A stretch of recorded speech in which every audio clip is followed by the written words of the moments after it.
ಛೇ, ನಾನು ಏನೇ ಒಂದು ಕೆಲಸ ಮಾಡೋಕ್ಕೆ ಹೋದ್ರೂ ಅಲ್ಲಲ್ಲೇ ಸ್ಟಾಪ್ ಆಗ್ತಿದೆಯಲ್ಲ, ಯಾಕೆ ಹಿಂಗೆ ಆಗ್ತಾ ಇದೆ? ಯಾವುದೇ ಒಂದು ಪ್ರಾಜೆಕ್ಟ್ ತಗೊಂಡ್ರೂ ನಂದು ಅರ್ಧಕ್ಕೆ ಸ್ಟಾಪ್ ಆಗ್ತಿದೆಯಲ್ಲ, ಯಾಕೆ ಅದು ಕ್ಲಿಕ್ ಆಗ್ತಾ ಇಲ್ಲ?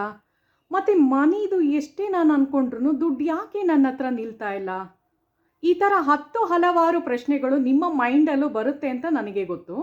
ಬಿಕಾಸ್ ಇದು ಡೈಲಿ ರೊಟೀನಲ್ಲಿ ಎಲ್ಲರ ಮನೆಯಲ್ಲೂ ನಡೆಯುವಂತಹ ಸ್ಥಿತಿಯಾಗಿರುತ್ತೆ. ಸೊ ಇವತ್ತಿನ ವ್ಲಾಗ್ನಲ್ಲಿ ನಾನು ಫ್ರೆಂಡ್ಸ್ ಯಾಕೆ ಈ ಥರ ಆಗುತ್ತೆ, ಮನಿ ಬ್ಲಾಕೇಜಸ್ ಯಾಕೆ ಆಗುತ್ತೆ ಅನ್ನೋದ್ರ ಬಗ್ಗೆ ಫುಲ್ ಡೀಟೇಲಾಗಿ ಎಕ್ಸ್ಪ್ಲೈನ್ ಮಾಡ್ತಾ ಇದ್ದೀನಿ. ವಿಡಿಯೋ ತುಂಬಾ ಇಂಟ್ರೆಸ್ಟಿಂಗ್ ಆಗಿರುತ್ತೆ. ನೀವೇನಾರ ಸ್ಕಿಪ್ ಮಾಡಿ ನೋಡಿದ್ರೆ ಇಂಥ ಒಂದು ಒಳ್ಳೆಯ ವಿಡಿಯೋನ ಮಿಸ್ ಮಾಡ್ಕೋತೀರಾ ಅಷ್ಟೇ. ಸೊ ಅದಕ್ಕೆ ಹೇಳ್ತಾ ಇರೋದು, ಫಸ್ಟೇ ಹೇಳ್ತಾ ಇದ್ದೀನಿ, ಫುಲ್ ವಿಡಿಯೋ ವಾಚ್ ಮಾಡಿ. ನಾನು ನಿಮಗೆ ತುಂಬಾ ಈಸಿ ಮೆಥಡಲ್ಲಿ ಅದನ್ನು ಹೇಗೆ ನಾವು ಆ ಬ್ಲಾಕೇಜಸ್ನ, ಮನಿ ಬ್ಲಾಕೇಜಸ್ನ ಹೇಗೆ ಸರಿ ಮಾಡ್ಕೋಬೋದು, ಮನಿದು ಅಬಂಡೆನ್ಸ್ನ ಹೇಗೆ ನಾವು ಪಡ್ಕೋಬೋದು ಅನ್ನೋದ್ರದ್ದು ಸಿಂಪಲ್ ವೇನಲ್ಲಿ ತೋರಿಸ್ಕೊಡ್ತಾ ಇದ್ದೀನಿ. ಸೊ ಯಾರೆಲ್ಲ ನನ್ನ ಚಾನಲ್ನ ಫಸ್ಟ್ ಟೈಮ್ ನೋಡ್ತಾ ಇದ್ದಾರೆ, ಪ್ಲೀಸ್ ಜಸ್ಟ್ ಒಂದು ರಿಕ್ವೆಸ್ಟು, ನನ್ನ ಚಾನಲ್ನ ಸಬ್ಸ್ಕ್ರೈಬ್ ಮಾಡಿ, ಲೈಕ್ ಮಾಡಿ, ಕಮೆಂಟ್ ಮಾಡಿ ನೋಡಿ. ನಾನು ಜಾಸ್ತಿ ಟೈಮ್ ತೊಗೊಂಡ್ರು ಪರವಾಗಿಲ್ಲ. ಯಾಕೆ ಹೇಳ್ತಾ ಇದ್ದೀನಿ ಅಂದರೆ ಇದರಲ್ಲಿ ನಾನು ಯೂಸ್ಫುಲ್ ಕಂಟೆಂಟೇ ನಾನು ಕೊಡೋದ್ರಿಂದ, ನಿಮಗೆ ತುಂಬಾ ಉಪಯುಕ್ತವಾದ ಮಾಹಿತಿನೇ ನಾನು ಕೊಡೋದ್ರಿಂದ ನನ್ನ ಬ್ಲಾಗಲ್ಲಿ, ಸೊ ನಿಮಗೆ ಯೂಸ್ಫುಲ್ ಆಗಿರುತ್ತೆ. ಸೊ ಬನ್ನಿ ಹಾಗೆ ಹೇಳ್ಕೊಂಡು ಹೋಗ್ತೀನಿ. Hello friends, welcome back to my channel. ಎಲ್ಲರೂ ಹೇಗಿದ್ದೀರಾ? ನಾನು ನಿಮ್ಮ ತೇಜಸ್ವಿನಿ ಶ್ರೀನಿವಾಸ್. ಇವತ್ತಿನ ವ್ಲಾಗ್ನಲ್ಲಿ ಫ್ರೆಂಡ್ಸ್ ನಾನು ಮನಿ ಬ್ಲಾಕೇಜಸ್ನ ಹೇಗೆ ನಾವು ಸರಿ ಮಾಡ್ಕೋಬೋದು ಅನ್ನೋದ್ರ ಬಗ್ಗೆ ಫುಲ್ ಡೀಟೇಲಾಗಿ ಈ ವ್ಲಾಗಲ್ಲಿ ನಾನು ಶೇರ್ ಮಾಡ್ಕೊತಾ ಇದ್ದೀನಿ ನಿಮ್ಮ ಹತ್ರ. ಸೊ ಮೊದಲನೇದಾಗಿ ನಾನು ಒಂದು ಅದ್ಭುತವಾದ ಒಂದು ಟಿಪ್ಸ್ನ ನಾನು ಕೊಡಬೇಕು ಅಂತ ಆಸೆ ಪಡ್ತಾ ಇದ್ದೀನಿ. ಯಾಕೆ ಅಂದರೆ ತುಂಬ ಜನಕ್ಕೆ ಇದು ಗೊತ್ತಿರಲ್ಲ, ವಾಸ್ತು ರೆಮಿಡಿ ಆಗಿರುತ್ತೆ. ಸೊ ಫಸ್ಟ್ ಮನಿ ಬಗ್ಗೆ ಮಾತಾಡ್ತಿದ್ದೀನಲ್ವ, ದುಡ್ಡಿನ ಬಗ್ಗೆ ಮಾತಾಡ್ತಿರೋದ್ರಿಂದ ಸೊ ಒಳ್ಳೆಯ ಒಂದು ಇದ್ರ ಮೂಲಕ ನಾನು ಸ್ಟಾರ್ಟ್ ಮಾಡೋಣ ಅಂದ್ಕೊಂಡೆ. ಸೊ ಏನು ಅಂದರೆ ನನಗಿದು ತುಂಬ ಬೆನಿಫಿಟ್ಸ್ ಕೊಟ್ಟಿದೆ.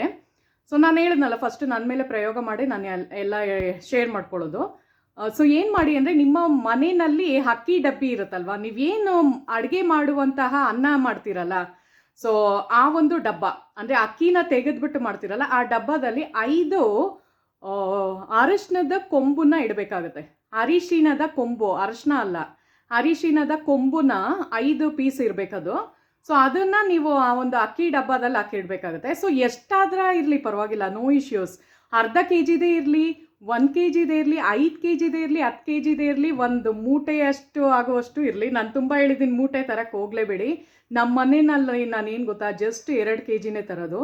ಯಾಕೆ ಅಂತ ನಾನು ರೀಸನ್ನು ಹಳೆ ವ್ಲಾಗ್ಸಲ್ಲಿ ಕೊಟ್ಟಿದ್ದೀನಿ. ತುಂಬ ಜನ ನ್ಯೂ ಸಬ್ಸ್ಕ್ರೈಬರ್ಸ್ ಇರ್ತೀರ, ಅವ್ರಿಗೆ ಗೊತ್ತಿರಲ್ಲ, ನಂದು ಹಳೆ ವ್ಲಾಗ್ಸ್ ಚೆಕ್ ಮಾಡಿರಲ್ಲ ಅಂದ್ಕೊಳ್ತೀನಿ. ಸೊ ಅವ್ರಿಗೆ ಹೇಳ್ಬಿಡ್ತೀನಿ, ಏನಕ್ಕೆ ನಾನು 2 KG ಯಾಕೆ ತರೋದು ಅಂದರೆ, ಜಾಸ್ತಿ ತೊಗೊಂಬಂದಾಗ ಏನಾಗುತ್ತೆ ಅಂದರೆ, ಅಕ್ಕಿನಲ್ಲಿ ಹುಳ ಬಂದಾಗ ನಮ್ಮ ಮನೆಯಲ್ಲಿ ದರಿದ್ರ ಲಕ್ಷ್ಮಿ ಅಂತಾರೆ ನೋಡಿ, ಅಂದರೆ ಲಕ್ಷ್ಮೀ ದೇವ್ರದ್ದು ಒಂದು ಇದು ಹೊಟ್ಟೋಗ್ಬಿಡುತ್ತೆ. ಸೊ ಅದಕ್ಕೋಸ್ಕರ ಅದನ್ನು ನಾನು ಅಲ್ಲೇ ಸ್ಟಾಪ್ ಮಾಡಿ 2 KGನೇ ತರ್ತೀನಿ. ಬಟ್ ಖಾಲಿ ಆಗೋಕ್ಕೆ 1 ಸೇರ್ ಇರುವಾಗ ಮುಂಚೆನೇ ಹೋಗಿ ತಂದಿರ್ತೀನಿ. ಅದನ್ನು ತಿಳ್ಕೊಳ್ಳಿ. ಫುಲ್ ಖಾಲಿ ಆಗೋವ್ರಿಗೂ ಕಾದ್ಬಿಟ್ಟು ಆಮೇಲೆ ಹೋಗಿ ತರಕ್ಕೆ ಹೋಗಬೇಡಿ. ಆ ಥರ ತಪ್ಪನ್ನು ಮಾಡೋಕ್ಕೆ ಹೋಗಬೇಡಿ. ಸೊ ಹಂಗೆ ಮಾಡೋದ್ರಿಂದ ಏನಾಗುತ್ತೆ ಅಂದರೆ, ಅರಿಶಿಣದ ಕೊಂಬು ಹಾಕೋದ್ರಿಂದ ಲಕ್ಷ್ಮೀದು ಅಭಿವೃದ್ಧಿ ಆಗುತ್ತೆ. ನಿಮಗೆ ಗೊತ್ತಾ ಫ್ರೆಂಡ್ಸ್, ನಮ್ಮ ಮನೆಯಲ್ಲಿ ದುಡ್ಡು ಕಾಸು ಇಂಪ್ರೂವ್ಮೆಂಟ್ ಆಗಬೇಕು ಅಂದರೆ ನಾವು ಉಪಯೋಗಿಸ್ತೀವಿ ನೋಡಿ, ಅಡುಗೆ ಮನೆ ಅಕ್ಕಿ ಡಬ್ಬ ಚೆನ್ನಾಗಿ ಇಟ್ಕೊಂಡಿರಬೇಕು. ಯಾವುದು ನಾವು ಯೂಸ್ ಮಾಡ್ತೀವಿ ಅಕ್ಕಿ, ಇದು ನಾನು ಹೇಳ್ತಾ ಇರೋದು. ಸೊ ಅದರಲ್ಲಿ ನಾವು ಹುಳ ಗಿಳ ಏನಾರ ಬಂದ್ಬಿಟ್ರಂತೂ ನಿಮಗೆ ದುಡ್ಡು ಕಾಸು ಅದು ಹೆಂಗೆ ಹೋಗುತ್ತೆ ಅಂತಲೇ ಗೊತ್ತಾಗಲ್ಲ. ಆ ಥರ ಅದೊಂದೇ ಅಲ್ಲ, ತುಂಬಾ ಮನೆಯಲ್ಲಿ ಕಿರಿಕಿರಿ ಆಗೋದು ಆ ಥರದ್ದೆಲ್ಲ ಆಗುತ್ತೆ. ಸೊ ಬೆಟರ್ ಈ ಥರ ಒಂದು 5 ಪೀಸು ಇದು ಅರಿಶಿಣದ ಕೊಂಬು ಹಾಕ್ಬಿಟ್ಟು ಬಿಡಿ. ಸೊ ಇದು ಮೊದಲನೇ ಟಿಪ್ ಆಗಿತ್ತು. ಸೊ ಬನ್ನಿ, ಇವಾಗ ವಿಡಿಯೋ ತುಂಬ ಇಂಟ್ರೆಸ್ಟಿಂಗ್ ಆಗಿದೆ, ನಿಮ್ಮೆಲ್ಲರಿಗೂ ಇಷ್ಟ ಆಗುತ್ತೆ ಅಂದ್ಕೊಳ್ತೀನಿ. ಸೊ ಬನ್ನಿ ಸ್ಟಾರ್ಟ್ ಮಾಡ್ತಾ ಇದ್ದೀವಿ. ಸೊ ನೀವೆಲ್ಲ ಅನ್ಕೋಬೋದು, ತೇಜು ಏನು ಇಷ್ಟೊಂದು ಡ್ರೆಸ್ಅಪ್ ಆಗಿ ಕುತ್ಕೊಂಡ್ಬಿಟ್ಟಿದ್ದಾಳೆ ರೆಡ್ ಕಲರ್ ಹಾಕೊಂಡು ಅಂತ. ಸೊ ಇವತ್ತಿನ ವ್ಲಾಗಲ್ಲಿ ಸಂಬಂಧಪಟ್ಟಿರೋದಕ್ಕೆ ನಾನು ರೆಡ್ ಕಲರ್ನ ಹಾಕೊಂಡು ಬಂದಿದ್ದೀನಿ. ಸೊ ನಾನು ಹೇಳಿದ್ನಲ್ಲ, ಫಸ್ಟ್ ಸ್ಟಾರ್ಟಿಂಗಲ್ಲಿ ಏನು ಹೇಳ್ದೆ ಹೇಳಿ, ಏನೇ ಒಂದು ಕೆಲಸ ಮಾಡ್ತಾ ಇರೋ ಅರ್ಧದಲ್ಲೇ ತಡೆ ಹಿಡಿತಾ ಇದೆ, ಯಾಕೋ ಯಾವುದೋ ಒಂದು ಕೆಲಸ ನಮಗೆ ಕ್ಲಿಕ್ ಆಗ್ತಾ ಇಲ್ಲ, ದುಡ್ಡು ಆ ಕಡೆಯಿಂದ ಬರಬೇಕಾಗಿರೋದು ಯಾಕೋ ಅಲ್ಲಿ ತಡೆ ಹಿಡಿತಾ ಇದೆ. ಸೊ ಇದಕ್ಕೆಲ್ಲ ಒಂದು ಕಾರಣ ಇರುತ್ತೆ. ಸೊ ಏನು ಕಾರಣ? ನಾನು ನಿಮಗೆ ಮುಂಚೆನೇ ಹೇಳಿರಂಗೆ, ನಮ್ಮ ಒಂದು ಬಾಡಿನಲ್ಲಿ 7 ಚಕ್ರಾಸ್ ಇರುತ್ತೆ, 7 ಚಕ್ರಗಳು ಇರುತ್ತೆ. ಸೊ ನಮ್ಮದು ಬೇಸಿಕ್ ಸ್ಟಾರ್ಟ್ ಆಗೋದು ಯಾವುದು ಗೊತ್ತಾ? ಮನಿ ಅಬಂಡೆನ್ಸ್ದು ನಾನು ಹೇಳೋದು ಮೂಲಾಧಾರ ಚಕ್ರ, ಅಂದರೆ ರೂಟ್ ಚಕ್ರ ಅಂತಾರೆ ಅದನ್ನು. ಸೊ ನಮ್ಮದು ಯಾವಾಗ ನಮ್ಮದು ರೂಟ್ ಚಕ್ರ ಸರಿ ಇರೋಲ್ವೋ ಫ್ರೆಂಡ್ಸ್, ಅದು ನಮ್ಮದು ಯಾವುದೇ ಒಂದು ಕೆಲಸನ ಕ್ಲಿಕ್ ಆಗೋದಕ್ಕೆ ಬಿಡಲ್ಲ. ಸೊ ಅರ್ಥ ಮಾಡ್ಕೊಳ್ಳಿ, ತುಂಬ ಜನದ್ದು ಅಲ್ಲೇ ಹೋಗಿ ಸ್ಟಕ್ ಆಗಿರುತ್ತೆ, ಮೇಲ್ಗಡೆವರೆಗೂ ಅದು ಬರೋದೇ ಇಲ್ಲ. ಧ್ಯಾನ ಮುದ್ರಾದಲ್ಲಿ ಬರ್ತೀವಿ ನೋಡಿ, ಯೋಗ ಮೆಡಿಟೇಷನ್ ಎಲ್ಲ ಮಾಡುವಾಗ ಒಂದರಿಂದ ಮೇಲೆ ಮೇಲೆ ಮೇಲೆ ಹೋಗ್ತಾ ಬರುತ್ತೆ. ಈಗ ತುಂಬ ಮೆಡಿಟೇಷನ್ ಮಾಡಿರೋರಿಗೆ ಚೆನ್ನಾಗಿ ಪವರ್ನ ಅವರು ಪಡ್ಕೊಂಡಿರ್ತಾರೆ. ಸೊ ಕೆಲವ್ರಿಗೆಲ್ಲ ಅದ್ರ ಬಗ್ಗೆ ಐಡಿಯಾನೂ ಇರಲ್ಲ, ದೇವ್ರ ಬಗ್ಗೆ ಆಸಕ್ತಿನೂ ಇರಲ್ಲ, ಸ್ಪಿರಿಚುವಲ್ ಆಗೋ ಅವರು ಬಿಲೀವ್ ಮಾಡಲ್ಲ. ಸೊ ಸುಮ್ಮನೆ ಟೈಮ್ ಪಾಸ್ ಮಾಡ್ತಿರ್ತಾರೆ. ಅಂಥವ್ರ ಲೈಫಲ್ಲಿ ಎಲ್ಲ ಥರ ಕಷ್ಟದ ಸ್ಟಫ್ ಅವರೊಳಗೆ ಬಂದು ಸೇರ್ಕೊಂಡಿರುತ್ತೆ. ಸೊ ಅದನ್ನು ನಾನು ಕ್ಲಿಯರ್ ಮಾಡ್ತಾ ಇದ್ದೀನಿ. ಸೊ ಎಂಥವ್ರಿಗಾದ್ರೂ ನಿಮಗೆ ಸ್ಪಿರಿಚುಯಾಲಿಟಿನಲ್ಲಿ ನೀವು ಇದಿರೋ ಅಥವಾ ಸ್ಪಿರಿಚುಯಾಲಿಟಿನ ನಂಬಲ್ವೋ ಅದು ನಿಮಗೆ ಬಿಟ್ಟಿದ್ದು. ಬಟ್ ನಾನು ಯಾವುದನ್ನ ಹೇಳಕ್ಕೆ ಇಷ್ಟಪಡ್ತಾ ಇದ್ದೀನಿ ಅಂದರೆ, ಇದು ಎಲ್ಲ ಧರ್ಮದವ್ರಿಗೂ ಅನ್ವಯಿಸುತ್ತೆ. ಅವ್ರು ಮಾಡಬಾರ್ದು ಇವ್ರು ಮಾಡಬಾರ್ದು ಅಂತ ನಾನು ಹೇಳ್ತಾನೆ ಇಲ್ಲ. ಪ್ರತಿಯೊಬ್ಬರು ನಿಮ್ಮ ಧರ್ಮದವರು ಎಲ್ಲರೂ ಮಾಡುವಂತಹ ಮೂಲಾಧಾರ ಚಕ್ರನ ಕರೆಕ್ಷನ್ ಮಾಡುವಂತಹ ಒಂದು ಮೆಥಡ್ನ ಈ ವ್ಲಾಗಲ್ಲಿ ಹೇಳ್ಕೊಡ್ತಾ ಇದ್ದೀನಿ ಫ್ರೆಂಡ್ಸ್. ಸೊ ಏನಾಗುತ್ತೆ ಅಂದರೆ, ಮೂಲಾಧಾರ ಚಕ್ರ ಅಂದರೆ ರೆಡ್ ಕಲರ್ ಬರುತ್ತೆ. ಕಲರ್ ಯಾವ್ದು ಹೇಳಿ? ಮೂಲಾಧಾರದು ರೆಡ್ ಕಲರ್. ಸೊ ಯಾವಾಗ ನೀವು ರೆಡ್ ಕಲರ್ನ ಜಾಸ್ತಿ ಉಪಯೋಗಿಸ್ತಾ ಬರ್ತೀರೋ, ಫಾರ್ ಎಕ್ಸಾಂಪಲ್ ಹೇಳ್ಬೋದು, ಇವಾಗ ನಾನೇನು ಒಂದು ಡ್ರೆಸ್ ಹಾಕೊಂಡಿದ್ದೀನೋ ರೆಡ್ ಹಾಕೊಂಡ್ರೆ ಅದು ನಿಮಗೆ ಮನಿ ಅಬಂಡೆನ್ಸು ಅಂದರೆ ದುಡ್ಡು ಕಾಸು ಚೆನ್ನಾಗಿ ಇಂಪ್ರೂವ್ಮೆಂಟ್ ಆಗೋದಕ್ಕೆ ಒಂದು ಹೆಲ್ಪ್ ಮಾಡುತ್ತೆ. ನಾನು ಯಾವಾಗಲೂ ಅಷ್ಟೇ ಫ್ರೆಂಡ್ಸ್, ನಾನು ದೇವಸ್ಥಾನಕ್ಕೆ ಹೋಗುವಾಗ ಜಾಸ್ತಿ ನಾನು ರೆಡ್ ಕಲರ್ ಹಾಕ್ಕೊಂಡಿರ್ತೀನಿ. ಅಂದರೆ ರೆಡ್ಡಿಶ್ ಥರ, ಅಂದರೆ ರೆಡ್ ಆಗಿರ್ಬೋದು, ಮರೂನ್ ಆಗಿರ್ಬೋದು, ಒಂದು ಸ್ವಲ್ಪ ಡಾರ್ಕ್ ಪಿಂಕಿಶ್ ಥರ ಆಗಿರ್ಬೋದು, ಒಟ್ಟಿನಲ್ಲಿ ಆರೆಂಜ್ ಆಗಿರ್ಬೋದು, ಆ ಥರ ಬ್ರಿಕ್ ಕಲರ್ ಆಗಿರ್ಬೋದು, ಒಟ್ನಲ್ಲಿ ರೆಡ್ಡಿಶಲ್ಲಿ ಬರಬೇಕು. ಆ ಥರ ಕಲರ್ಸಲ್ಲಿ ಜಾಸ್ತಿ ನಾನು ದೇವಸ್ಥಾನಗಳಿಗೆ ಹೋಗುವಾಗ ಹಾಕೊಳ್ಳೋಕ್ಕೆ ಇಷ್ಟಪಡ್ತೀನಿ. ಏನಾಗುತ್ತೆ ಅಂತ ಹೇಳ್ತೀನಿ ನೋಡಿ. ದೇವಸ್ಥಾನಕ್ಕೆ ಹೋದಾಗ ನಾವು ಯಾವ್ದಾರ ಒಂದು ಡ್ರೆಸ್ ಹಾಕ್ಕೊಂಡಿರ್ತೀರಾ ಅಂದ್ಕೊಳ್ಳಿ. ಫಾರ್ ಎಕ್ಸಾಂಪಲ್ ನಾನೇ ಇದು ರೆಡ್ ಹಾಕ್ಕೊಂಡು ಹೋದ್ನಪ್ಪ. ನಿಮಗೆ ಗೊತ್ತಾ, ಇದು ನಾನು ಎಷ್ಟು ಸಲ ದೇವಸ್ಥಾನಗಳಿಗೆ ಬಂಡಿ ಮಹಾಕಾಳಿ ಆಗಿರ್ಬೋದು, ಚಾಮುಂಡಿ ಹಿಲ್ಸ್ ಆಗಿರ್ಬೋದು, ಸುಮಾರು ಕಡೆ ಹಾಕ್ಕೊಂಡಿದ್ದೀನಿ. ಅಂದರೆ ಪಾಸಿಟಿವಿಟಿ ಅಷ್ಟು ತುಂಬಿಕೊಂಡಿರುತ್ತೆ. ಒಂದು ಅಬ್ಸರ್ವ್ ಮಾಡಿ, ಬೇಕಾದ್ರೆ ನೀವು ಯಾವ್ದಾರ ಒಂದು ಶಕ್ತಿ ಪೀಠಕ್ಕೆ ಹೋಗ್ತೀರಾ ಅಂದ್ಕೊಳ್ಳಿ, ಆವಾಗ ನೀವು ಏನು ಒಂದು ಡ್ರೆಸ್ ಹಾಕ್ಕೊಂಡಿರ್ತೀರೋ ಅದರಲ್ಲಿ ಪಾಸಿಟಿವಿಟಿ ತುಂಬಿಕೊಂಡಿರುತ್ತೆ. ಸೊ ಅದನ್ನೇ ನೀವು ಬೇರೆ ಬೇರೆ ಒಳ್ಳೊಳ್ಳೆ ರಿಚುವಲ್ಸ್, ಅಂದರೆ ಏನಾರ ಒಂದು ಫಂಕ್ಷನ್ನು ಏನಾರ ಇದ್ದಾಗ ಅದನ್ನು ವೇರ್ ಮಾಡಿ ನೋಡಿ. ಅವತ್ತಿನ ದಿನ ನನಗೆ ಕಮೆಂಟ್ ಮಾಡಿ ನೀವು. ಅಂದರೆ ನಿಮ್ಮ ಒಂದು ಬಾಡಿನಲ್ಲಿ ಎಷ್ಟು ಪಾಸಿಟಿವ್ ಎನರ್ಜಿ ಎಷ್ಟು ಜಾಸ್ತಿ ಆಗಿರುತ್ತೆ ಅಂದರೆ, ನಿಮಗೆ ಎಲ್ಲ ಕಡೆಯಿಂದನೂ ಏನೋ ಒಂಥರ ಹ್ಯಾಪಿನೆಸ್ ಬರೋಕ್ಕೆ ಸ್ಟಾರ್ಟ್ ಆಗುತ್ತೆ. ಸೊ ಅದು ಹೆಂಗೆ ಸಾಧ್ಯ ಅಂದರೆ, ಮೂಲಾಧಾರ ಚಕ್ರ ಅದು ಕಲರು ರೆಡ್ ಕಲರ್ ಬರುತ್ತೆ. ಸೊ ಮೇಯ್ನಾಗಿ ದುಡ್ಡೊಂದು ಬ್ಯಾಲೆನ್ಸ್ ಮಾಡೋದು ಎಲ್ಲಪ್ಪ ನಮ್ಮ ಬಾಡಿನಲ್ಲಿರೋದು ಅಂದರೆ ಮೂಲಾಧಾರ ಚಕ್ರ. ಅದಕ್ಕೆ ತಾನೇ ಎಲ್ಲರೂ ಹೇಳೋದು ಮೂಲಾಧಾರ ಚಕ್ರನ ಸರಿಯಾಗಿ ಇಟ್ಕೊಂಡಿರಿ ಅಂತ. ಅಂದರೆ ನಾವು ಹೇಗೆ ಅದನ್ನು ತಯಾರಿ ಮಾಡ್ತೀವೋ ಅದ್ರ ಮೇಲೆ ಡಿಪೆಂಡ್ ಆಗುತ್ತೆ. ಸೊ ಅದನ್ನು ನಾನು ಹೇಳ್ಕೊಡ್ತೀನಿ ಹೆಂಗೆ ಮಾಡೋದು ಅಂತ. ಸೊ ಹೇಳ್ಬಿಡ್ತೀನಿ. ಮೂಲಾಧಾರ ಚಕ್ರ ಅದು ಯಾವ ಕಲರ್ ಬರುತ್ತಪ್ಪ ಅಂದರೆ ರೆಡ್ ಕಲರ್ ಬರುತ್ತೆ. ರೆಡ್ ಕಲರಲ್ಲಿ ಮೂಲಾಧಾರ ಚಕ್ರನ ಹೀಲ್ ಮಾಡ್ಬೋದು. ಫಾರ್ ಎಕ್ಸಾಂಪಲ್ ನೀವು ಡ್ರೆಸ್ ಹಾಕೊಳ್ಳೋದು ರೆಡ್ ಕಲರ್ ಇರ್ಬೋದು. ಹುಡುಗರಾದರೆ ನೀವು ಮರೂನ್ ಕಲರ್ ಶರ್ಟ್ಸ್ನ ಉಪಯೋಗಿಸ್ಬೋದು. ಮತ್ತು ರೆಡ್ ಕಲರ್ ಕರ್ಚೀಫ್ನ ಯೂಸ್ ಮಾಡ್ಬೋದು. ರೆಡ್ ಕಲರ್ ವ್ಯಾಲೆಟ್ಸ್ನ ಯೂಸ್ ಮಾಡ್ಬೋದು. ಪರ್ಸು ರೆಡ್ ಕಲರ್ದು ಯೂಸ್ ಮಾಡಿ. ನಿಮ್ಗೆ ಗೊತ್ತಾ, ಮನಿದು ಅಬಂಡೆನ್ಸ್ದೆಲ್ಲ ನಂದು ಜಾಸ್ತಿ ರೆಡ್ ಮತ್ತು ಗ್ರೀನೇ ನಾನು ಜಾಸ್ತಿ ಮಾಡೋದು. ನಾನು ನಿಮ್ಗೆ ಹೇಳ್ತಾ ಇದ್ನಲ್ಲ, ನಂದು ಹೊರಗಡೆ ಹೋಗ್ಬೇಕಾದ್ರೆ ಯಾವಾಗಲೂ ರೆಡ್ ವ್ಯಾನಿಟಿ ಬ್ಯಾಗು ಅಂದರೆ ಹ್ಯಾಂಡ್ ಬ್ಯಾಗ್ ಹಾಕೊಂಡು ಹೋಗ್ತಿರ್ತೀನಿ. ದುಡ್ಡು ಹೆಂಗಾರ ಬಂದು ಸೇರ್ತಾ ಇರುತ್ತೆ ಅಂತ. ಗ್ರೀನ್ ಕಲರ್ ಆಗಿರ್ಬೋದು, ರೆಡ್ ಕಲರ್ ಆಗಿರ್ಬೋದು, ಮನಿ ಅಬಂಡೆನ್ಸ್ನ ಅಟ್ರಾಕ್ಟ್ ಮಾಡುವಂತಹ ಕಲರ್ಸ್ ಆಗಿರುತ್ತೆ. ಸೊ ಅದು ರೆಡ್ ಕಲರಲ್ಲಿ ಬರುತ್ತೆ. ಸೊ ಮೂಲಾಧಾರ ಚಕ್ರದು ಯಾವುದು ಬರುತ್ತೆ? ನಮ್ಮದು ಒಂದು 5 ಎಲಿಮೆಂಟ್ಸ್ ನಮ್ಮ ಬಾಡಿನಲ್ಲಿರುತ್ತಲ್ವಾ. ಸೊ ಅಗ್ನಿ ತತ್ವ, ಜಲತತ್ವ, ವಾಯುತತ್ವ, ಪೃಥ್ವಿ ತತ್ವ, ಆಕಾಶ ತತ್ವ. ಸೊ ಅದು ಯಾವುದು ಬರುತ್ತೆ ಮೂಲಾಧಾರ ಇದು ಅಂದರೆ, ಗೆಸ್ ಮಾಡಿ ಯಾವುದು ಅಂತ? ಪೃಥ್ವಿ ತತ್ವ ಅಂದರೆ ಅರ್ತ್ ಎಲಿಮೆಂಟ್. ಸೊ ಅರ್ತ್ ಎಲಿಮೆಂಟನ್ನು ನಾವು ಸ್ಟ್ರಾಂಗ್ ಮಾಡ್ಕೋಬೇಕು. ಪ್ಲಸ್ ನಾವು ರೆಡ್ ಕಲರ್ನ ಜಾಸ್ತಿ ಯೂಸ್ ಮಾಡಬೇಕು. ಸೊ ಇದೆಲ್ಲ ಮಾಡೋದ್ರಿಂದ ಮನಿದು ಅಬಂಡೆನ್ಸ್ನ ನಾವು ಪಡ್ಕೋಬೋದಾಗಿದೆ. ಸೊ ಹೇಗೆ ಮಾಡ್ಬೋದು ಅಂದರೆ, ಸಾಯಂಕಾಲದ ಹೊತ್ತು ನಾನು ನಿಮಗೆ ತುಂಬ ಹೇಳಿದ್ದೀನಿ ನನ್ನ ಬ್ಲಾಗ್ಸಲ್ಲೂ. ನೀವೇನು ಮಾಡಿ ಅಂದರೆ, ಯಾವ್ದಾರ ಒಂದು ಪಾರ್ಕಲ್ಲಿ ಹೋಗ್ತೀರಾ ಅಂದ್ಕೊಳ್ಳಿ, ಸ್ಲಿಪ್ಪರ್ನ ಸೈಡ್ ಬಿಟ್ಬಿಟ್ಟು ಬರೀ ಕಾಲಲ್ಲಿ ನಡೆಯೋದಕ್ಕೆ ಟ್ರೈ ಮಾಡಿ. ನಿಮ್ಮ ಮನೆ ಹತ್ರ ಅಕ್ಕಪಕ್ಕ ಎಲ್ಲೂ ಪಾರ್ಕ್ ಇಲ್ವಾ? ನಿಮ್ಮ ಮನೆ ಕೆಳಗಡೆ ಅಥವಾ ನಿಮ್ಮ ಮನೆ ಮುಂದೆನೇ ಬನ್ನಿ, ಜಸ್ಟ್ ನಡೀರಿ. ಅಲ್ಲಿಂದ ಈ ಕಡೆ ಹೋಗಿ, ಆ ಕಡೆಯಿಂದ ಈ ಕಡೆ ಬನ್ನಿ. ಒಂದು 10 ಸಲ ಮಾಡಿ. ಇಲ್ಲಿಂದ ಆ ಕಡೆ ಹೋಗಿ ಅಷ್ಟು ದೂರ, ಮತ್ತು ಅಲ್ಲಿಂದ ವಾಪಸ್ ಬರೀ ಕಾಲಲ್ಲಿ ಮಾಡಬೇಕು. ಅವಾಗ ಏನಾಗುತ್ತೆ ಅಂದರೆ ಅರ್ಥಿಂಗ್ ಆಗುತ್ತೆ. ನಮ್ಮ ಕಾಲಲ್ಲಿ ಪೃಥ್ವಿ ತತ್ವ ಸಿಗುತ್ತೆ. ಸೊ ಅದು ಏನು ಮಾಡುತ್ತೆ ಅಂದರೆ, ನಮ್ಮ ಮೂಲಾಧಾರ ಚಕ್ರನ ಆ್ಯಕ್ಟಿವ್ ಆಗಿರೋಂಗೆ ಅದು ಸಪೋರ್ಟ್ ಮಾಡುತ್ತೆ ಫ್ರೆಂಡ್ಸ್. ಆ ಥರ. ಸೊ ನಂದು ಇವಾಗ ಗ್ರೀನ್ ಟೀ ಟೈಮು ಫುಲ್ಲು ತಣ್ಣಗೆ ಆಗೋಯ್ತು. ಸೊ ಅದನ್ನು ಹೇಳ್ತಾ ಇರೋದು. ಸೊ ತುಂಬಾ ಚೆನ್ನಾಗಿ ನಿಮಗೆ ಇದಾಗುತ್ತೆ. ಸೊ ಫಸ್ಟ್ ಏನು ಮಾಡಿ ಅಂದರೆ, ನೀವು ಬೆಡ್ಶೀಟ್ ನೀವು ಮಲ್ಗ ಬೆಡ್ ಇರುತ್ತೆ ನೋಡಿ. ಸೊ ಅದನ್ನು ನೀವು ಬ್ಲ್ಯಾಂಕೆಟ್ ಥರ ನೀವು ಹೊದ್ಕೊಂಡಿರಬೇಕು. ಬೆಡ್ಶೀಟ್ ನಾನು ಹೇಳೋದು, ನೀವು ಹೊತ್ಕೊಳ್ಳುವಂತಹ ರಗ್ ಯೂಸ್ ಮಾಡ್ತೀರಾ, ಅದು ಒಂದು ಸ್ವಲ್ಪ ರೆಡ್ ಕಲರಲ್ಲಿ ತೊಗೊಳ್ಳಿ. ಬ್ಲ್ಯಾಕ್ ಮಾತ್ರ ಯಾವುದೇ ಕಾರಣಕ್ಕೂ ಮಿಕ್ಸ್ ಮಾಡೋಕ್ಕೆ ಹೋಗ್ಬೇಡಿ. ಬ್ಲ್ಯಾಕ್ ಏನು ಅಂದರೆ ನೆಗೆಟಿವಿಟಿನ ತುಂಬ ಜಾಸ್ತಿ ಮಾಡುತ್ತೆ. ಸೊ ರೆಡ್ ಕಲರ್ ಇದ್ದರೆ ಬೆಟರು. ಏನು ಕೇಳ್ತಾ ಇದ್ದೀನಿ ಅಂದರೆ, ಒಂದು ಸ್ವಲ್ಪ ಅಟ್ರ್ಯಾಕ್ಟ್ ಮಾಡುವಂತಹ ಮೆಥಡ್ನ ಹೇಳ್ಕೊಡ್ತಾ ಇದ್ದೀನಿ. ಸೊ ತುಂಬ ಜನ ನಂಗೆ ಕೇಳ್ತಾ ಇರ್ತೀರಲ್ಲ, ಏನೇ ಮಾಡೋರು ದುಡ್ಡೇ ನಿಲ್ತಾ ಇಲ್ಲ, ಮತ್ತು ಸಾಲ ಬಾಧೆ ಎಲ್ಲ ಜಾಸ್ತಿ ಆಗಿದೆ, ತುಂಬ ಕಡೆ ಪ್ಲೇಡ್ಜ್ ಮಾಡಿದ್ದೀವಿ, ವಾಪಸ್ ತೊಗೊಳಕ್ಕಾಗ್ತದೆ. ಅದೆಲ್ಲ ಹೆಂಗೆ ಅಂದರೆ ಮೂಲಾಧಾರ ಚಕ್ರ ನಮ್ಮದು ಸರಿ ಇರಲ್ಲ, ಬ್ಲಾಕೇಜಸ್ ಜಾಸ್ತಿ ತುಂಬ್ಕೊಂಬಿಟ್ಟಿರ್ತೀವಿ. ಸೊ ಅದಕ್ಕೋಸ್ಕರನೇ ಹೇಳ್ತಾ ಇರೋದು. ಸೊ ಸರಿ ಮಾಡ್ಕೊಳ್ಳೋ ಮೆಥಡ್ ಕೂಡ ಹೇಳ್ಕೊಡ್ತೀನಿ. ಸೊ ಬನ್ನಿ. ಸೊ ನಿಮಗೆ ಗೊತ್ತಾ, ಮೂಲಾಧಾರ ಚಕ್ರ ಅದು ಒಂದು ಬೀಜ ಮಂತ್ರ ಇದೆ. ಸೊ ಸುಮಾರು ಜನಕ್ಕೆ ಗೊತ್ತಿರುತ್ತೆ, ಕೆಲವ್ರಿಗೆ ಗೊತ್ತಿರಲ್ಲ. ಸೊ ಅದಕ್ಕೋಸ್ಕರ ಹೇಳ್ಕೊಡ್ತಾ ಇದ್ದೀನಿ. ಸೊ ನಾನು ಏನು ಗೊತ್ತಾ ಫ್ರೆಂಡ್ಸ್, ನಿಮ್ಮೆಲ್ಲರಿಗೂ ಈಸಿಯಾಗಿ ಅರ್ಥ ಆಗುವಂತಹ ರೀತಿನಲ್ಲೇ ಹೇಳ್ಕೊಡ್ತಾ ಇದ್ದೀನಿ. ಪ್ರತಿಯೊಬ್ಬರೂ ಮಾಡ್ಕೋಬೋದು. ಸೊ ಹೇಳ, ಮೂಲಾಧಾರದ ಒಂದು ಬೀಜ ಮಂತ್ರ ಏನಾಗಿರುತ್ತೆ ಅಂದರೆ, ಮೂಲಾಧಾರ ಚಕ್ರನ ಬ್ಲಾಕೇಜಸ್ನ ತೆಗೆಯುವಂಥದ್ದು ಲಮ್ ಅಂತ ಬರ್ಕೊಳ್ಳಿ. ಬೇಕಾರೆ ಲಾಸ್ಟಲ್ಲಿ ಒಂದು ಪೇಪರಲ್ಲಿ ಬರೆದ್ಬಿಟ್ಟು ತೋರಿಸ್ತೀನಿ ಬೇಕಾರೆ, ಲಮ್ ಅಂತ.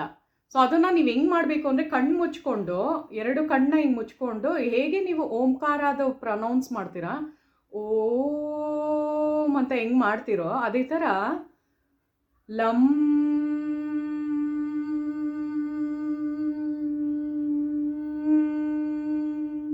ಲಂ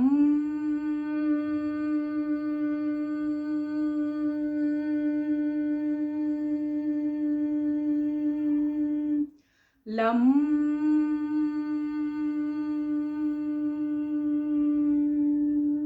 ಅದು ಆ್ಯಕ್ಚುಲಿ ಇನ್ನೂ ತೊಗೊಂಡೋಗ್ಬೋದು. ಇನ್ನೂ ಜಾಸ್ತಿ ತೊಗೊಂಡೋದ್ರೆ ನೀವು ಸ್ಕಿಪ್ ಮಾಡಿ ಓಡಾಟೋಗ್ತೀರಾ. ನನ್ನ ಬ್ಲಾಗ್ಸಲ್ಲೆಲ್ಲ ಗೊತ್ತು, ತುಂಬ ಜನ ಅಯ್ಯೋ ಇಷ್ಟೊಂದು ಮಾತಾಡ್ತೀರಾ ಅಂತೀರಾ. ನಾನು ಇಷ್ಟೊಂದು ಮಾತಾಡಲಿಲ್ಲನೇ ನಿಮ್ಗೆ ಡೀಟೇಲಾಗಿ ಹೆಂಗೆ ಹೇಳ್ಕೊಡೋಕ್ಕಾಗುತ್ತಲ್ವಾ. ಸೊ ನಿಮಗೆ ಒಳ್ಳೆಯದನ್ನು ಕಲಿಬೇಕು ಅಂದರೆ ಒಂದು ಸ್ವಲ್ಪ ಪೇಷನ್ಸಿಂದ ಕಾದು ನನ್ನ ವೀಡಿಯೋ ನೋಡಿ. ಅರ್ಜೆಂಟಾಗಿ ತೇಜು ಏನೋ ಹಾಕ್ಬಿಟ್ಟಿದ್ದಾಳೆ ಅಂತ ನೋಡ್ಬಿಟ್ಟು ಅರ್ಧದಲ್ಲೇ ಸ್ಕಿಪ್ ಮಾಡೋದ್ರೆ ನನ್ನ ವೀಡಿಯೋನ ಜಾಸ್ತಿ ಜನ ಕಳಿಸಲ್ಲ. ಆಮೇಲೆ ತುಂಬ ಜನ ಬೇಕಾಗಿರೋರಿಗೆ ನನ್ನ ವೀಡಿಯೋ ಸಿಗೋದೇ ಇಲ್ಲ ಆಮೇಲೆ.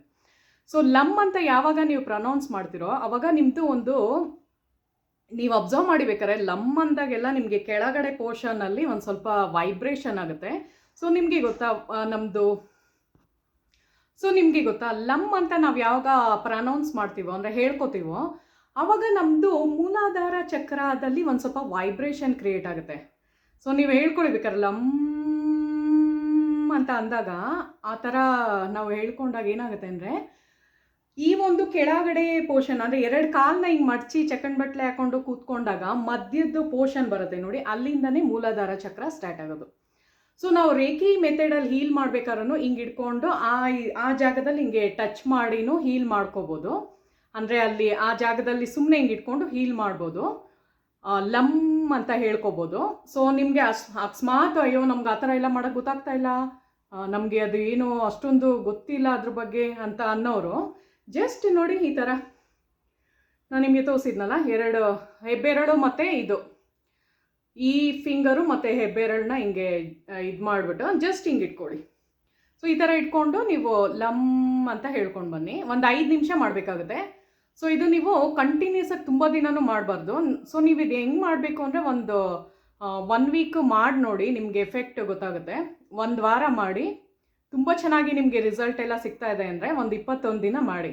ತುಂಬಾ ರೆಗ್ಯುಲರ್ ಆಗಿ ಅಂದರೆ 1 ತಿಂಗಳು 2 ತಿಂಗಳು ಹಂಗೆಲ್ಲ ಮಾಡೋಕ್ಕೆ ಹೋಗಬಾರ್ದು ಇದು. ಯಾಕೆಂದರೆ ಇದು ಒಂಥರ ಇದರಲ್ಲಿ ಒಂದು ಶಕ್ತಿ ಥರ ಇರುತ್ತೆ. ಸೊ ಅದಕ್ಕೆ ನೀವು ತುಂಬಾ ಅದು ಉಪಯೋಗಿಸೋಕ್ಕೆ ಹೋಗಬಾರ್ದು. ಸೊ ಜಸ್ಟ್ ಅದು ಕರೆಕ್ಷನ್ನ ನಾನು ಹೇಳ್ಕೊಟ್ನಲ್ಲ, ರೆಡ್ ಕಲರ್ ಜಾಸ್ತಿ ಯೂಸ್ ಮಾಡೋದ್ರೂ ನಾವು ಇದು ಮಾಡ್ಬೋದು. ಸೊ ನೀವು ಲಮ್ ಅನ್ನೋದನ್ನು 5 ನಿಮಿಷದ ಮೇಲೆ ಜಾಸ್ತಿ ಯೂಸ್ ಮಾಡೋಕ್ಕೆ ಹೋಗ್ಬೇಡಿ. 5 ನಿಮಿಷನೇ ಸಾಕಾಗುತ್ತೆ. 1 ನಿಮಿಷ 2 ನಿಮಿಷ 3 ನಿಮಿಷ 4 ನಿಮಿಷ 5 ನಿಮಿಷ ಅಷ್ಟರೊಳಗಡೆ ಎಷ್ಟೊತ್ತಾದ್ರೂ ಮಾಡಿಬಿಟ್ಟು ಬಿಟ್ಬಿಡಿ ಅಷ್ಟೆ. ಸೊ ಅದಾಗಿತ್ತು ಲಮ್ ಅನ್ನೋದು ನಮ್ಮ ಒಂದು ರೂಟ್ ಚಕ್ರನ ಬ್ಯಾಲೆನ್ಸ್ ಮಾಡುವಂತಹ ಒಂದು ಬೀಜಾಕ್ಷರಿ ಮಂತ್ರ ಆಗಿತ್ತು ಫ್ರೆಂಡ್ಸ್. ಸೊ ಬನ್ನಿ. ಸೊ ಏನಾಗುತ್ತೆ ಅಂದರೆ, ನಮ್ಮ ಮೂಲಾಧಾರ ಚಕ್ರ ಅಂದರೆ ಬ್ಲಾಕೇಜಸ್ ಜಾಸ್ತಿ ಇದ್ದಾಗ ಏನೇನಾಗುತ್ತೆ ಅಂದರೆ, ಸೈಡ್ ಎಫೆಕ್ಟ್ಸ್ ಏನೇನಾಗುತ್ತೆ ಅಂತ ಹೇಳ್ಬಿಡ್ತೀನಿ. ಸೊ ಮೂಲಾಧಾರ ಬ್ಲಾಕೇಜಸ್ ಇದ್ದಾಗ ಏನು ಅಂದರೆ, ನಮಗೆ ಸಕ್ಸಸ್ ಸಿಗ್ತಾ ಇರಲ್ಲ. ಸೊ ಮನಿ ಅಬಂಡೆನ್ಸ್ ಅಲ್ಲೇ ಸ್ಟಾಪ್ ಆಗಿಬಿಟ್ಟಿರುತ್ತೆ. ಮತ್ತು ಸೆಕ್ಯೂರಿಟಿ ಇರಲ್ಲ, ಅಂದರೆ ಫಿಯರ್, ಗಾಬರಿ ಆಗ್ತಾ ಇರ್ತೀವಿ. ಎಲ್ಲದಕ್ಕೂ ಒಂಥರ ಕೆಲಸ ಮಾಡೋದಕ್ಕೆ ಅಡೆತಡೆಗಳಾಗ್ತಾ ಇರುತ್ತೆ. ಎಲ್ಲನೂ ಒಬ್ಬರ ಮೇಲೆ ನಾವು ಡಿಪೆಂಡ್ ಆಗಿರ್ತೀವಿ. ಸೊ ಆ ಥರ ಒಂದು ಸೆಕ್ಯೂರಿಟಿ ಅಂತಾರಲ್ಲ, ಆ ಥರ ಇರಲ್ಲ ನಮಗೆ. ಸೊ ಮತ್ತು ಯಾವುದೇ ಒಂದು ಕೆಲಸ ಮಾಡಬೇಕಾದ್ರೂ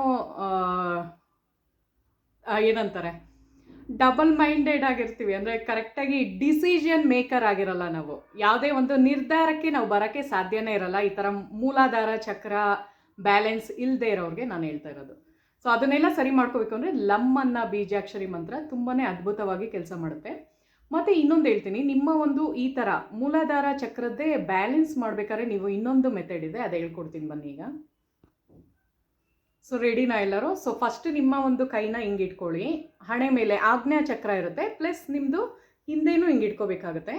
ಸೊ ಇದೇನು ಅಂದರೆ ನಮ್ಮ ಒಂದು ನಾನು ಹೇಳಿದ್ನಲ್ಲ, ಯಾವುದೇ ಒಂದು ನಮ್ಮದು ಲೆಫ್ಟ್ ಬ್ರೈನು ಮತ್ತು ರೈಟ್ ಬ್ರೈನ್ನ ಸರಿಯಾಗಿ ಬ್ಯಾಲೆನ್ಸ್ ಆಗುವಂಗೆ ನಾವು ಮಾಡ್ಕೊತಾ ಇರೋದು. ಸೊ ಈ ಥರ ಹಿಂಗೆ ಇಟ್ಕೊಂಡು ನೀವು ಅದನ್ನು ಕೇಳಬೇಕು. ಹೇ ದಿವ್ಯಶಕ್ತಿ, ನನ್ನ ಕೈಯಿಂದ ಬಹೋ ಬಹೋ ಬಹೋ, ನನ್ನ ಲೆಫ್ಟ್ ಬ್ರೈನು ಮತ್ತು ರೈಟ್ ಬ್ರೈನ್ ಎರಡು ಬ್ಯಾಲೆನ್ಸ್ ಆಗ್ತಾ ಇದೆ, ಮತ್ತು ನಾನು ಜಾಸ್ತಿ ಪಾಸಿಟಿವಿಟಿನ ಅಟ್ರ್ಯಾಕ್ಟ್ ಮಾಡ್ತಾ ಇದ್ದೀನಿ. ನನ್ನ ಮೈಂಡ್ ಇದು ಸ್ಟೇಬಲ್ ಆಗಿದೆ, ಅಂದರೆ ನಾನು ಏನೇ ಒಂದು ನಿರ್ಧಾರ ಡಿಸಿಷನ್ ತೊಗೊಂಡ್ರೂ ಅದು ಕರೆಕ್ಟಾಗಿ ಬರ್ತಾ ಇದೆ. ನನ್ನ ಹತ್ರ ದುಡ್ಡು ತುಂಬಾ ಜಾಸ್ತಿ ಬಂದು ಸೇರ್ತಾ ಇದೆ. ಎಲ್ಲ ಕಡೆಯಿಂದನೂ ದುಡ್ಡಿನ ಒಂದು ಏನು ಫ್ಲೋ ಇರುತ್ತೋ ಅದೆಲ್ಲ ಚೆನ್ನಾಗಿ ಆಗ್ತಾ ಇದೆ ನನಗೆ. ನಾನು ತುಂಬ ಪಾಸಿಟಿವ್ ಆಗಿದ್ದೀನಿ, ನಾನು ತುಂಬ ಹ್ಯಾಪಿ ಆಗಿದ್ದೀನಿ, ನಾನು ತುಂಬ ಹೆಲ್ದಿ ಆಗಿದ್ದೀನಿ. ಮನಿ ಅಬಂಡೆನ್ಸ್ ಜಾಸ್ತಿ ದಿನೇ ದಿನೇ ಜಾಸ್ತಿ ಆಗ್ತಾ ಇದೆ. ನನಗೆ ಎಲ್ಲ ಕಡೆಯಿಂದನೂ ಸಕ್ಸಸ್ ಸಿಗ್ತಾ ಇದೆ. ನಾನೊಂದು ಮನಿ ಮ್ಯಾಗ್ನೆಟ್ ಅಂತ ಹೇಳಿಬಿಟ್ಟು ಒಂದು ನಿಮಿಷ ಹಾಗೆ ಇಟ್ಕೊಂಡು, ಅಂದರೆ ಒಂಥರ ನೀವು ಅದ್ರ ಬಗ್ಗೆನೇ ಫೋಕಸ್ ಮಾಡಬೇಕು, ಕಣ್ಮುಚ್ಕೊಂಡೇ ಮಾಡಬೇಕು. ಸೊ ಅದಾದಮೇಲೆ ನಿಧಾನಕ್ಕೆ ರಿಲ್ಯಾಕ್ಸ್, ಹಿಂದೆ ಕೈ ಹಿಂಗೆ ಇಟ್ಕೊಂಡಿರ್ತೀರಲ್ಲ ಅದನ್ನು ನಿಧಾನಕ್ಕೆ ಹಿಂಗೆ ತೊಗೊಂಬನ್ನಿ, ಮತ್ತು ಮುಂದೆ ಕೈ ಇಟ್ಟಿರೋದನ್ನು ನಿಧಾನಕ್ಕೆ ಇದು ಮಾಡಿ. ಸೊ ಈ ಥರ ಮಾಡೋದ್ರಿಂದ ನಿಮಗೆ ನಿಜವಾಗ್ಲೂ ಹಿಂಗೆ ಮಾಡಿದ್ದಕ್ಕೆ ಎಷ್ಟು ರಿಲ್ಯಾಕ್ಸ್ ಆಗ್ತಿದ್ದೀನಿ ಗೊತ್ತಾ? ನೀವು ಟ್ರೈ ಮಾಡಿ ನೋಡಿ, ಆಮೇಲೆ ನನಗೆ ಕಮೆಂಟ್ ಮಾಡಿ. ಏನು ಗೊತ್ತಾ, ಇದೆಲ್ಲ ಟ್ರಸ್ಟ್ ಇಟ್ಟು ಮಾಡಿದಾಗ ಅದು ನಿಜವಾಗ್ಲೂ ವರ್ಕ್ ಆಗುತ್ತೆ. ಸೊ ಏನು ಗೊತ್ತಾ, ಈ ಥರನೇ ಒಂದು ನಿಮ್ಗೆ ಯಾವಾಗ ನೀವು ಸಡನ್ನಾಗಿ ಲೋ ಫೀಲ್ ಆಗ್ತೀರಾ ಅಂದ್ಕೊಳ್ಳಿ, ಎಲ್ಲರ ಮನೇಲೂ ಆಗುತ್ತೆ, ಒಂಥರ ಡಿಪ್ರೆಸ್ಡ್ ಆಗೋಗ್ತೀರಾ ಸಡನ್ನಾಗಿ. ಏನಾರ ಒಂದು ನ್ಯೂಸ್ ಕೇಳಿದ್ರೆ, ಇಲ್ಲ ಏನೋ ಒಂದು ಟಿ ವಿಲಿ ಏನೋ ನೋಡ್ತಿರ್ತೀರಾ, ಒಂದು ಸೀರಿಯಲ್ ಹಾಳಾದು ಬಂದರೆ ಸಾಕು ನಿಮ್ಮ ಕಣ್ಣಲ್ಲೇ ಅಳು ಬಂದುಬಿಟ್ಟಿರುತ್ತೆ. ಆ ಥರ ಅಂದರೆ ಬೇಜಾರಾಗ್ಬಿಟ್ಟು ಬೇಜಾರು ಮೂಡ್ ಕೊಟ್ಟೋಗಿರ್ತೀರ. ಆ ಮೂಡನ್ನ ನೀವು ಮತ್ತೆ ವಾಪಸ್ ತರಲೇಬೇಕಲ್ವಾ, ಕರೆಕ್ಟಾಗಿರಬೇಕು ಅಂದರೆ. ಸೊ ಅಂಥ ಟೈಮಲ್ಲಿ ಹಿಂಗೆ ಕೈನ ಹಿಂಗೆ ಇಟ್ಕೊಂಡು ಮಾಡಿ. ಬಲಗಡೆ ಕೈನ ಹಿಂಗೆ ಹಣೆ ಮೇಲೆ ಇಟ್ಕೊಳ್ಳಿ, ಎಡಗಡೆ ಕೈನ ಹಿಂದೆ ಇಟ್ಕೊಳ್ಳಿ, ಬ್ಯಾಲೆನ್ಸ್ ಮಾಡ್ಕೊಂಡು ಈ ಥರ ಮಾಡಿ. ಸೊ ನೀವು ಹೆಂಗೆ ಹೇಳ್ಕೋಬೇಕು ಅಂದರೆ, ನಂದು ಎಡಗಡೆ ಬ್ರೈನು, ಲೆಫ್ಟ್ ಬ್ರೈನು ಮತ್ತು ರೈಟ್ ಬ್ರೈನು ಎರಡು ಬ್ಯಾಲೆನ್ಸ್ ಆಗಿದೆ ಅಂತ. ಸೊ ಎರಡೂ ಬ್ಯಾಲೆನ್ಸ್ ಆಗಿರಬೇಕು, ಕರೆಕ್ಟ್ ಡಿಸಿಷನ್ನ ನಾನು ತಗೋತಾ ಇದ್ದೀನಿ ಅಂತ ಹೇಳಬೇಕಾಗುತ್ತೆ ಇದರಲ್ಲಿ. ಸೊ ಇದಾಗಿತ್ತು ಒಂದು ಇದು. ಸೊ ಬನ್ನಿ ಇನ್ನೊಂದು ಹೇಳ್ತೀನಿ ನಿಮಗೆ. ನಿಮ್ಮ ಮನೆಯಲ್ಲಿ ಏನಾರ ಚಿನ್ನ ಬೆಳ್ಳಿ ಆ ಥರದ್ದು ಏನಾರ ಕಳೆದೋಗಿರುತ್ತೆ ಅಂದ್ಕೊಳ್ಳಿ, ಅಥವಾ ನೀವು ಏನಾರ ಒಂದು ಇಟ್ಬಿಟ್ಟು ಮರ್ತೋಗಿರ್ತೀರ, ಅದ್ರದ್ದೊಂದು ಮಂತ್ರ ಇದೆ, ಅದನ್ನು ಹೇಳ್ತಾ ಇದ್ದೀನಿ. ಸೊ ಸೂಪರ್ ಟಿಪ್ಸ್ ನಿಮಗೆ ಕೊನೆಯಲ್ಲಿ ಕೊಡ್ತಾ ಇದ್ದೀನಿ, ಬನ್ನಿ ಹೇಳ್ತೀನಿ. ಸೊ ಈ ಒಂದು ಮಂತ್ರನ ನೀವು ಹೆಂಗೆ ಹೇಳ್ಕೊಬೇಕಾಗುತ್ತೆ ಅಂದರೆ, ಆಜ್ಞಾ ಅದು ನಾನು ಇವಾಗ ತಾನೇ ಏನು ಹೇಳಿದೆ, ಬಲಗಡೆ ಕೈ ಮುಂದೆ ಹಣೆ ಮೇಲೆ, ಯಾಕೆಂದರೆ ಇದೇ ನಮ್ಮದು ಥರ್ಡ್ ಐ ಇಲ್ಲೇ ಇರೋದು. ಸೊ ಇದನ್ನು ಹಿಂಗೆ ಮುಟ್ಟಿ ಆ್ಯಕ್ಟಿವೇಟ್, ನೀವು ಬೇಕಾದ್ರೆ ಫುಲ್ ಹಿಂಗೂ ಇಟ್ಕೋಬೋದು, ಇಲ್ಲ ಜಸ್ಟ್ ನಾನು ಮೂರೇ ಹಿಂಗೆ ಇಟ್ಕೊಂಡು ಮಾಡ್ತೀನಿ ಅಂದ್ರೂ ಇಟ್ಸ್ ಓಕೆ. ಸೊ ನೋಡಿ ಇವಾಗ ಹಿಂಗೆ ತೋರಿಸ್ತಾ ಇದ್ದೀನಿ. ಸೊ 3 ಬೆರಳು ಹಿಂಗೆ ಕವರ್ ಆಗಬೇಕು ಹಣೆದು, ಈ ಪೋರ್ಷನಲ್ಲಿ ಆಜ್ಞಾ ಚಕ್ರ ಇರೋದಲ್ವ. ಸೊ ಇದನ್ನು ಹಿಂಗೆ ಇಟ್ಕೊಳ್ಳಿ. ಸೊ ಇದನ್ನು ಹಿಂಗೆ ಇಟ್ಕೊಂಡು, ಸೊ ನೀವು ಏನು ಹೇಳ್ಕೋಬೇಕು ಅಂದರೆ, ನಷ್ಟಂ ದ್ರವ್ಯಂ ಲಭ್ಯತೆ, ಅದು ನಾನು ಬರೆದು ತೋರಿಸ್ತೀನಿ ಒಂದು ಚೀಟಿನಲ್ಲಿ. ನಷ್ಟಂ ದ್ರವ್ಯಂ ಲಭ್ಯತೆ ಅಂದರೆ ಕಣ್ಣು ಮುಚ್ಕೊಂಡು ಮಾಡಬೇಕು. ನಷ್ಟಂ ದ್ರವ್ಯಂ ಲಭ್ಯತೆ ಈ ಥರ ಒಂದು 21 ಟೈಮ್ಸು 48 ಟೈಮ್ಸು, ಇಲ್ಲ ನಿಮ್ಗೆ ಸಾಧ್ಯ ಆದರೆ ಒಂದು 108 ಸಲ ಹೇಳ್ಕೊಂಡು ಹಿಂಗೆ ನಿಧಾನಕ್ಕೆ, ನಾನು ಹೇಳಿದ್ನಲ್ಲ ಫಸ್ಟ್ ನೀವು ಏನೇ ಒಂದು ಮಾಡಬೇಕಾದ್ರೂ, ಹೇ ದಿವ್ಯ ಶಕ್ತಿ ನನ್ನ ಕೈಯಿಂದ ಬಹೋ ಬಹೋ ಬಹೋ ಅಂದ್ಬಿಟ್ಟು ಒಂದು ಹೇಳಿ ಫಸ್ಟು. ಅದು ಹೇಳಾದಮೇಲೆ ನಷ್ಟಂ ದ್ರವ್ಯಂ ಲಭ್ಯತೆ ಆ ಒಂದು ಮಂತ್ರನ ಚಾಂಟ್ ಮಾಡ್ಕೋಬೇಕಾಗುತ್ತೆ. ಸೊ ನಿಧಾನಕ್ಕೆ ಅದೆಲ್ಲ ಆದಮೇಲೆ ತಕ್ಷಣ ಟಕ್ ಅಂತ ತೆಗೆದುಬಿಡ್ಬಾರ್ದು. ಯಾವುದೇ ಒಂದು ಮಾಡ್ಬೇಕಾದ್ರೂ, ಇವಾಗ ನೀವು ಯೋಗ ಮಾಡ್ಬೇಕಾದ್ರೂ ಅದರದ್ದೊಂದು ಶವಾಸನ ಥರ ಮಾಡಿಸಿ ನಿಮ್ಮನ್ನ ಎದ್ದೇಳಿಸೋದು, ಹಂಗೆ ಯಾರು ಎದ್ದೇಳಿಸಲ್ಲ. ಸೊ ಅದೇ ಥರ ಇದೂ ಬರುತ್ತೆ. ಸೊ ನಿಧಾನಕ್ಕೆ ಹಿಂಗೆ ತೆಗೆದು, ಆಯಿತಾ, ರಿಲ್ಯಾಕ್ಸ್ ಮೋಡಿಗೆ ಬರಬೇಕು. ಯಾಕೆಂದರೆ ಇದು ಒಂಥರ ಮೆಡಿಟೇಷನ್ ಸ್ಥಿತಿನಲ್ಲಿರುತ್ತೆ ನಮ್ಮ ಬಾಡಿ. ಸೊ ಈ ಥರ ಒಂದು ಮಾಡ್ಕೊಳ್ಳಿ. ಸೊ ಯಾರಿಗೆ ಟ್ರಸ್ಟ್ ಮಾಡಿ ಮಾಡೋಕ್ಕೆ ಇಷ್ಟ ಆಗುತ್ತೋ ಅವರೆಲ್ಲ ಮಾಡ್ಕೊಳ್ಳಿ. ಸೊ ನಾನು ಈ ಥರ ತುಂಬಾ ಮಾಡ್ತಾ ಇರ್ತೀನಿ. ಸೊ ಏನು ಗೊತ್ತಾ, ಈ ಥರದ್ದೆಲ್ಲ ಮಾಡಿದಾಗ ಏನು ಅಂದರೆ ಒಂಥರ ಮೈಂಡ್ ರಿಲ್ಯಾಕ್ಸ್ ಮೋಡಿಗೆ ಬರ್ತೀವಿ. ಆಮೇಲೆ ನಮ್ಮದು ಬ್ಯಾಕ್ ಬೋನ್ ಇರುತ್ತಲ್ಲ, ಸ್ಪೈನಲ್ದು, ಸೊ ಈ ಮೂಳೆ, ಬೆನ್ನಿನ ಮೂಳೆ ಹಿಂದೆ ಹಿಂಗೆ ಬರುತ್ತಲ್ಲ, ಅದು ಎಲ್ಲಿ ಎಂಡ್ ಆಗುತ್ತೆ ಅಂದರೆ ನಮ್ಮ ಒಂದು ಇಲ್ಲಿ ಬರುತ್ತೆ ನೋಡಿ, ಹಿಂದೆ ಬ್ಯಾಕ್ ಹತ್ರ. ಸೊ ಅಲ್ಲೂ ನೀವು ಕೈ ಜಸ್ಟ್ ಇದನ್ನು ಹಿಂಗೆ ಇಟ್ಕೋಬೇಕು, ಕಪ್ ಶೇಪಲ್ಲಿ ಇಟ್ಕೋಬೇಕು. ಕಪ್ ಶೇಪಲ್ಲಿ ಹಿಂಗೆ ಇಟ್ಕೊಂಡು ಅಲ್ಲೂ ಅಷ್ಟೇ, ಏ ದಿವ್ಯ ಶಕ್ತಿ ನನ್ನ ಕೈಯಿಂದ ಬಹೋ ಬಹೋ ಬಹೋ, ನನ್ನ ಒಂದು ಮೂಲಾಧಾರ ಚಕ್ರ ಬ್ಯಾಲೆನ್ಸ್ ಆಗಂಗೆ ಮಾಡು, ಆ ಥರ. ಸೊ ಅದನ್ನು ಹೀಲ್ ಮಾಡೋ ಮೆಥಡ್ ಆಗಿರುತ್ತೆ. ಸೊ ಆ ಥರನೂ ಮಾಡ್ಬೋದು, ಇಲ್ಲ ಲಮ್ ಅಂತ ಹೇಳ್ಕೊಂಡು ಮಾಡ್ಬೋದು. ಇದು ಅಲ್ಲಿ ಇಟ್ಕೊಂಡು ಮಾಡೋದ್ರಿಂದ ಏನು ಅಂದರೆ ಡೈರೆಕ್ಟಾಗಿ ಅಲ್ಲೇ ಹೋಗಿ ಕನೆಕ್ಟ್ ಆಗೋದ್ರಿಂದ ನೀವು ಅಂದ್ಕೊಂಡಿದ್ದ ಕೆಲಸ ಕ್ಲಿಕ್ ಆಗುತ್ತೆ. ಏನಾರ ಮನಿ ಯಾರು ನಿಮಗೆ ಕೊಡಬೇಕು ಅಂದ್ರೂ ಅದು ಕ್ಲಿಕ್ ಆಗಿರುತ್ತೆ ಆ ಥರ. ಸೊ ಟ್ರಸ್ಟಿಂದ ಮಾಡಿ. ಸೊ ನೋಡಿ, ಇವತ್ತಿನ ವ್ಲಾಗಲ್ಲಿ ಚೆನ್ನಾಗಿರೋ ಮಾಹಿತಿನೇ ಕೊಟ್ಟಿದ್ದೀನಿ ಅಂದ್ಕೊತೀನಿ. ಸೊ ನೋಡೋಣ ಎಷ್ಟು ಜನ ಕಮೆಂಟ್ಸ್ ಮಾಡ್ತೀರಾ ಅಂತ, ಸರಿನಾ? ಸೊ ಇವಾಗ ನಾನು ಅದ್ರದ್ದು ಒಂದು ಬೀಜಾಕ್ಷರಿ ಮಂತ್ರ ಪ್ಲಸ್ ನಿಮ್ಮದು ಕಳೆದು ಹೋಗಿರುವ ಥಿಂಗ್ಸ್ ಯಾವ್ದಾರ ಆಗಿರ್ಬೋದು, ಚಿನ್ನ ಒಡವೆ ಎಲ್ಲಾರ ಇಟ್ಬಿಟ್ಟು ಮರ್ತೋಗ್ಬಿಟ್ಟಿರ್ತೀರ, ಇಲ್ಲ ಯಾರಿಗಾರು ಕೊಟ್ಟಿರ್ತೀರ, ಅವ್ರು ನಿಮ್ಗೆ ವಾಪಸ್ಸೇ ತಂದು ಕೊಟ್ಟಿರಲ್ಲ. ಸೊ ಬೇರೆಯವ್ರಿಗೆ ಕೊಟ್ಟಿರೋದು ಅವರು ವಾಪಸ್ ನಿಮಗೆ ಕೊಡಂಗೆ ಆಗಬೇಕು ಅಂದರೆ ಜಸ್ಟ್ ನಾನು ಹೇಳಿದ್ನಲ್ಲ ಹಿಂಗೆ ಇಟ್ಕೊಂಡು ಆ ಒಂದು ಮಂತ್ರನ ಚಾಂಟ್ ಮಾಡ್ಕೊಂಡು ಬನ್ನಿ. ಸೊ ಆ ಮಂತ್ರನ ನೀವು ಒಂದು ಪೇಪರಲ್ಲಿ ಬರೆದು ಪ್ರಾಕ್ಟೀಸ್ ಮಾಡ್ಬೋದು. ಆ ಮಂತ್ರನ ಬರಿಬೇಕು ಅಂತ ಆಸೆ ಇದ್ದರೆ ಅದನ್ನು 21 ಟೈಮ್ಸ್ ಬರೆದು ಮೇಲ್ಗಡೆ ನಾನು ಹೇಳ್ದಂಗೆ ಮಾಡಿ 520 ಅಂತ ಹಾಕ್ಬಿಟ್ಟು ಒಂದು ಸರ್ಕಲ್ ಥರ ಅದರಲ್ಲಿ ಹೋಗಿ ಕೂರಿಸಿ, ಮತ್ತು 8, 9, 7 ಇದೆಲ್ಲ ಏನಂದರೆ ಮನಿ ಅಬಂಡೆನ್ಸ್ದು ಜಾಸ್ತಿ ಆಗಂಗೆ ಮಾಡುವಂತಹ ಒಂದು ನಂಬರ್ಸ್ ಆಗಿರುತ್ತೆ. ಅದನ್ನು ಬರೆದುಬಿಟ್ಟು ಅದ್ರ ಕೆಳಗೆ ಈ ಒಂದು ಮಂತ್ರನ ಬರೀರಿ. ಅದು ತೋರಿಸ್ತೀನಿ ಬೇಕಾರೆ, ಇವಾಗ ಬನ್ನಿ. ಸೊ ಬನ್ನಿ ಫ್ರೆಂಡ್ಸ್, ಇವಾಗ ನಾನು ತೋರಿಸ್ತಾ ಇದ್ದೀನಿ ಮೂಲಾಧಾರ ಚಕ್ರದು ಒಂದು ಲಮ್ಮನ್ನು ಬೀಜಾಕ್ಷರ ಇದು ತೋರಿಸ್ತೀನಿ. ಮತ್ತು ಇದೊಂದು ನಾನು ಹೇಳಿದ್ನಲ್ಲ ಇವಾಗ ಕಳೆದೋಗಿರುವಂತಹ ಚಿನ್ನ, ಬೆಳ್ಳಿ ಮತ್ತು ದುಡ್ಡು ವಾಪಸ್ ಪಡೆಯೋದಕ್ಕೆ ಯಾವುದು ಒಂದು ಮಂತ್ರ ಇದೆಯೋ ಅದರದ್ದು ಹೇಳ್ತಾ ಇದ್ದೀನಿ. ಸೊ ಬನ್ನಿ. ಆಮೇಲೆ ಆ ದುಡ್ಡಿಂದು ನಂಬರ್ದು ಏನೋ ನಾನು ಮಾಮೂಲಿ ಒಂದು ಸ್ಕೆಚ್ ಪೆನ್ ತೊಗೊಂಡು ಬರೆದಿದ್ದೀನಿ. ನೀವು ಗ್ರೀನ್ ಕಲರ್ ಪೆನ್ನಲ್ಲಿ ಅದು ಬರೀರಿ, ಮೇಲ್ಗಡೆ ಮನಿ ನಂಬರ್ಸ್ ಹಾಕಬೇಕು ಅಂದರೆ. ಸೊ ನೋಡಿ, ಫಸ್ಟ್ ನಾನು ಕಳೆದೋಗಿರುವ ಚಿನ್ನ, ಬೆಳ್ಳಿ, ದುಡ್ಡು ವಾಪಸ್ ಸಿಗೋದಕ್ಕೆ ಫಸ್ಟ್ ತೋರಿಸ್ತಾ ಇದ್ದೀನಿ ಹೆಂಗೆ ಬರೀಬೇಕು ಅಂತ. ಸೊ ಇದನ್ನು ನೀವು ಗ್ರೀನ್ ಕಲರ್ ಸ್ಕೆಚ್ ಪೆನ್ನಲ್ಲಿ ಬರೀರಿ. ನನ್ನ ಹತ್ರ ಈ ಕಲರ್ ಪೆನ್ ಸಿಕ್ತು, ಅದಕ್ಕೆ ಇದು ಬರೆದ್ಬಿಟ್ಟಿದ್ದೀನಿ. ಸೊ ಇದನ್ನು ಗ್ರೀನ್ ಕಲರಲ್ಲಿ ಬರೀರಿ. ಮತ್ತು ಇದು ನಷ್ಟಂ ದ್ರವ್ಯಂ ಲಭ್ಯತೆ ಅನ್ನೋದು ಒಂದು ಮಂತ್ರ ಆಗಿರುತ್ತೆ. ಸೊ ಇದು ಇಂಪಾರ್ಟೆಂಟು. ಸೊ ಇಷ್ಟನ್ನು ಮಾತ್ರ ನೀವು ಚಾಂಟ್ ಮಾಡಬೇಕಾಗುತ್ತೆ, ಬೇರೆ ಯಾವುದು ಚಾಂಟ್ ಮಾಡೋಂಗಿಲ್ಲ. ಸೊ ನಷ್ಟಂ ದ್ರವ್ಯಂ ಲಭ್ಯತೆ ಅನ್ನೋದು ಒಂದು ಮಂತ್ರ ಆಗಿರುತ್ತೆ.